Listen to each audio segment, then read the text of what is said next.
आप लोग थक गए, बहुत देर हो गई बैठे हुए, तो सुंदर हाथ उठाकर लगाएंगे, जय माता दी। बहुत सुंदर। अब आया ना आनंद, नींद खुली, कुछ लोगों की समाधि लगी हुई थी। तो सच्चा गुरु तो क्या कहते हैं, वही है जो स्वयं से ना जोड़कर उस माँ से आपको जोड़ते, उस परम्बा से जोड़ते। तो कभी भी आप गुरुओं को देखें तो सही, किंतु अब आप सच्चे गुरु की पहचान जरूर कर सकते कि कौन सच्चा गुरु है और कौन सच्चा गुरु नहीं है। जो स्वयं से जोड़े, जो अपने लिए कहे कि हमसे जुड़ो, हम ये कर रहे हैं, हमने ये किया, हम ये काम करते हैं। जो मैंने ये कर दिया, मैंने वो कर दिया, जो ये कहे, क्या वो सच्चा गुरु हो सकता है? नहीं हो सकता, बिल्कुल नहीं हो सकता। आप अब मुझे बताने की जरूरत नहीं है, अब आप स्वयं पहचान कर सकते हैं कि सच्चा गुरु है कौन। ग्रंथों को उठाइए, पढ़िए, फिर पता चलेगा कि सच्चे गुरु की पहचान कैसे करें। लोग भ्रमित हो जाते हैं जब नाना प्रकार के गुरुओं को हम देखते हैं। भ्रमित मत होइए। सच्चा गुरु तो वो जो स्वयं से ना जोड़कर उस ईश्वर से जोड़ दे, उस परम्बा से जोड़ दे। और पारस भाई तो यही कार्य करते हैं, वो कभी स्वयं से नहीं जोड़ते। और गुरु का अर्थ क्या बताया मैंने, जो आपके जीवन से अंधकार को हटा दे और प्रकाश की ओर ले जाए। और पारस भाई तो यही कार्य कर रहे हैं। कितने लोगों के जीवन से उन्होंने अंधकार को हटाया। जो एकदम लोग निराश हो गए थे ना, हरास हो गए थे कि अब उन्हें कोई मार्ग दिख ही नहीं रहा था कि अब हम जाएं तो जाएं कहां। जिन्होंने अपना जीवन तक समाप्त करने की कोशिश की कि अब तो जीवन में कुछ बचा ही नहीं है, केवल सिर्फ और सिर्फ अंधकार है, ऐसे लोगों को भी उन्होंने प्रकाश की लौ दिखाई कि अभी यहां पर जीवन आपका समाप्त नहीं है, यहीं से एक अच्छी शुरुआत भी हो सकती है।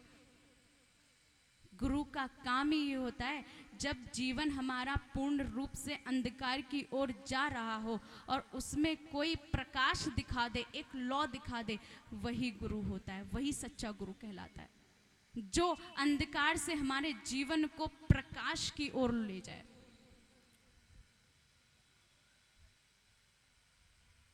गुरु कितने प्रकार के होते हैं?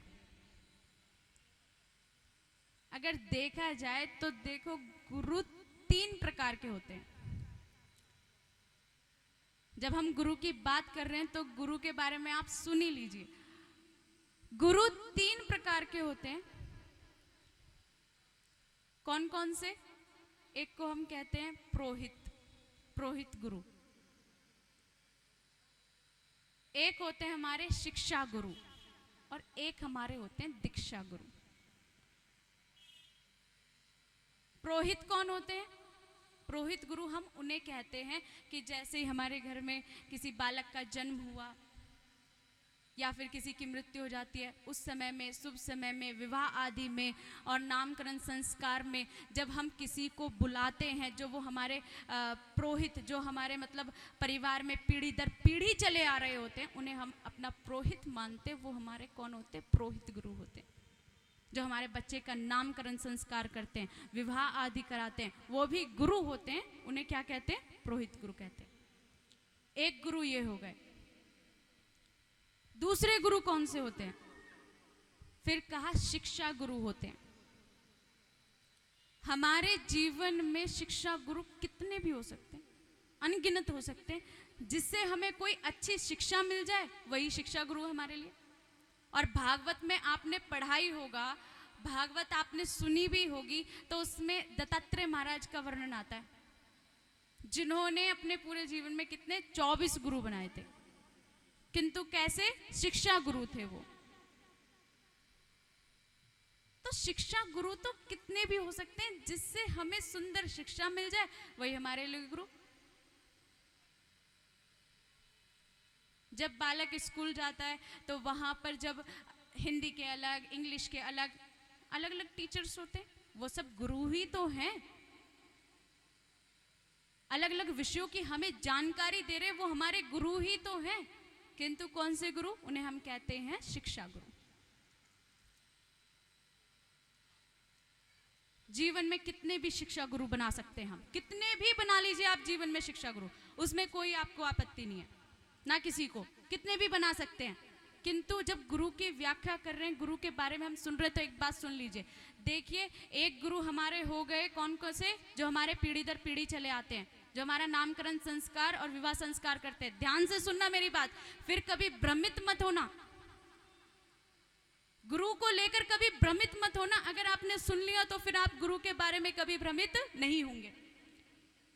एक गुरु हमारे ये को हो गए, जो हमारे पीढ़ी दर पीढ़ी चले आ रहे हैं। दूसरे कौन से गुरु हो गए, शिक्षा गुरु हो गए, कितने भी बना लीजिए जीवन में, कितने भी बना सकते हैं। और उसके बाद हमारे एक गुरु आते हैं दीक्षा गुरु। दीक्षा गुरु उसे कहते हैं जो जीवन में एक ही बनाना चाहिए, और सच्चा गुरु ही अगर आप दीक्षा गुरु बनाते हैं तो आपके जीवन का कल्याण हो जाता है, फिर उसके जीवन में कदाचित कभी भी अंधकार नहीं आता। लोग दीक्षा गुरु जल्दबाजी में आकर बना तो लेते हैं, किंतु फिर पछताते हैं, अरे हमने किसको बना लिया।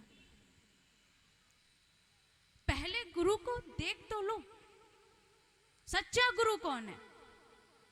लोग पहचान ही नहीं पाते सच्चा गुरु कौन है, किंतु आज मैंने आपको बता दिया सबको कि सच्चा गुरु पहचाना कैसे जाए, सच्चा गुरु है कौन, किससे जुड़िए। अब आप स्वयं देख सकते हैं कि सच्चा गुरु है तो है कौन। वो दीक्षा गुरु जीवन में केवल एक होते हैं, उन्हें कहा जाता है जो हमारे कान में मंत्र देते हैं, उन्हें दीक्षा गुरु कहते हैं। वो जीवन में हमेशा एक ही बनाने चाहिए, और जिसके प्रति आपको निष्ठा हो जाए उसी को बना लीजिए। जरूरी नहीं कि आपके कान में ही वो आकर मंत्र दे, आप मन ही मन भी धारण कर सकते हैं गुरु। और आपको तो मंत्र दिया ही हुआ है, माँ का इतना सुंदर मंत्र दिया हुआ है पारस भाई ने। अगर ये माँ का मंत्र ही आपने भज लिया तो बस उसी से आपके जीवन में आनंद ही आनंद है, कल्याण ही कल्याण है।